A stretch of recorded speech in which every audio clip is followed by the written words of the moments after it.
ఎందుకంటే పవన్ కళ్యాణ్ గారు ఏదో మత్తులో మాయలో ఉన్నారు, చంద్రబాబు నాయుడు మత్తు మాయలో. కనీసం దావోస్కి మిమ్మల్ని తీసుకెళ్ళలేదు అంటే మీరు వెళ్తే పెట్టుబడులు రావని మిమ్మల్ని తీసుకెళ్లేదా పవన్ కళ్యాణ్ గారు? లేదా గతంలో మీరు ఒక ఇంటర్వ్యూలో దావోస్కి వెళ్ళటం వేస్ట్, దానివల్ల రూపాయి ఉపయోగం లేదని మీరు ఇచ్చిన ఇంటర్వ్యూ వల్ల తీసుకెళ్ళలేదా? లేదా పవన్ కళ్యాణ్ వస్తే లోకేష్కి ఇంపార్టెన్స్ తగ్గిపోతుందని తీసుకెళ్ళలేదా? ఇది మాకు చెప్పకపోయినా పర్లేదు, కనీసం పవన్ కళ్యాణ్కి జనసేన కూలీలకు చెప్పాల్సిన అవసరం ఉందని కూడా ఈ సందర్భంగా తెలియజేసుకుంటున్నా. ఎందుకంటే అంత పెద్ద వేదిక మీద లోకేష్ సీఎం అయితే బాగుంటుంది, డిప్యూటీ సీఎం అయితే బాగుంటుంది అని ఎలా భజన చేశారో, ఆ భజన చూసి పారిశ్రామికవేత్తలు ఎలా అవాక్కయ్యారో కూడా అందరూ గమనించారు.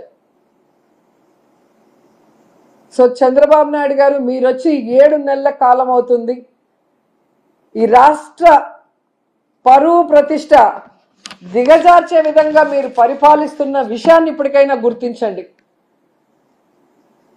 మొన్న టీటీడీ తిరుమల వైకుంఠ ఏకాదశి తొక్కిసలాటలో ప్రాణాలు పోగొట్టుకున్న కుటుంబాల్ని మీరు గాలికి వదిలేసి, దాంట్లో నుంచి మిమ్మల్ని నమ్ముకున్న మీ అఫీషియల్స్ ఎవరైతే మీరు రిక్రూట్ చేశారో వాళ్ళు, మీరు రిక్రూట్ చేసిన టీటీడీ పాలక మండలిని తప్పించడానికి, కాపాడటం కోసం ఈరోజు ఎన్ని డాన్సులు వేస్తూ తిరుమల పవిత్రతను పాడు చేస్తున్నారు. లడ్డూ విషయంలో ఎలా ఈ తిరుమల పవిత్రతను పాడు చేశారు.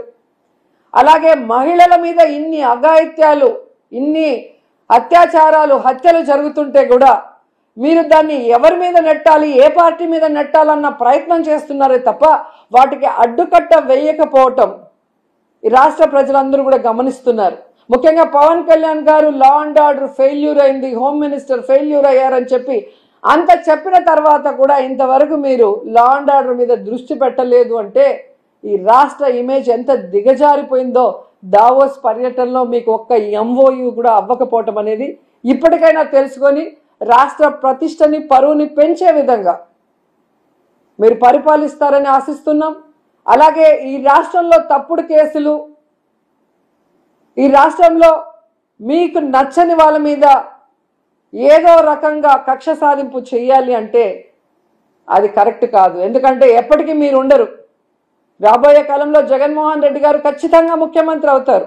ఎందుకంటే ఇప్పటికే ప్రజలు మీకు ఓటేసిన దానివల్ల వేసిన వాళ్ళు బాధపడుతున్నారు. ఈవీఎంల వల్ల మీరు గెలిచారనుకున్న వాళ్ళు మీరు దిగిపోవాలని ప్రార్థనలు చేస్తున్నారు. ఎందుకంటే మీ వల్ల పేదవాళ్ళకి ఉపయోగం లేదు, రాష్ట్రానికి ఉపయోగం లేదు, ఏ వర్గానికి కూడా ఉపయోగం లేదు. కాబట్టి ఇప్పటికైనా మీరు మీ సీనియారిటీని, ఇచ్చిన మాట నిలబెట్టుకోవడంలో పెట్టండి. ఈ రాష్ట్రంలో పుట్టినందుకు, 4 సార్లు ముఖ్యమంత్రిని మిమ్మల్ని చేసినందుకు, ఈ రాష్ట్ర ప్రజలకు ఇచ్చిన వాగ్దానాలు నెరవేరుస్తూ ఈ రాష్ట్ర ప్రతిష్టని పెంచే విధంగా ముందుకు వెళ్ళండి. ఇప్పటికైనా అబద్ధాలు చెప్పడం మానేయండి అని కూడా ఈ సందర్భంగా తెలియజేసుకుంటూ, నిజంగా ఈరోజు ఒక్క ఎంఓయూ కూడా జరగకుండా వీళ్ళు తిరిగి రావటం వీళ్ళకి సిగ్గు అనిపించడం లేదేమో కానీ ఈ రాష్ట్రంలో ఉన్న ఒక ప్రజల్లాగా, అంటే ఒక ఓటర్ లాగా లేదా ఒక లీడర్ లాగా మేమైతే పక్క రాష్ట్రాల వాళ్ళ ముందు మొహం చూపించలేక సిగ్గుపడుతున్నాం. గతంలో ఎలాగైతే బాబు వస్తే జాబ్ వస్తుందన్నాడు, కేవలం వాళ్ళ బాబు లోకేష్ బాబుకే ఎమ్మెల్సీ ఇచ్చి మంత్రిని చేసుకున్నాడు. ఇప్పుడు 20 లక్షల మంది అబ్బాయిలకంతా ఉద్యోగం ఇస్తాం లేదా నిరుద్యోగ భృతి ఇస్తామన్నారు. 7 నెలలు అయింది, ఒక ఉద్యోగం లేదు, నిరుద్యోగ భృతి లేదు. మళ్ళీ వాళ్ళ కొడుకు లోకేష్ బాబుకు మాత్రమే మంత్రిగా ఉద్యోగం ఇచ్చారు.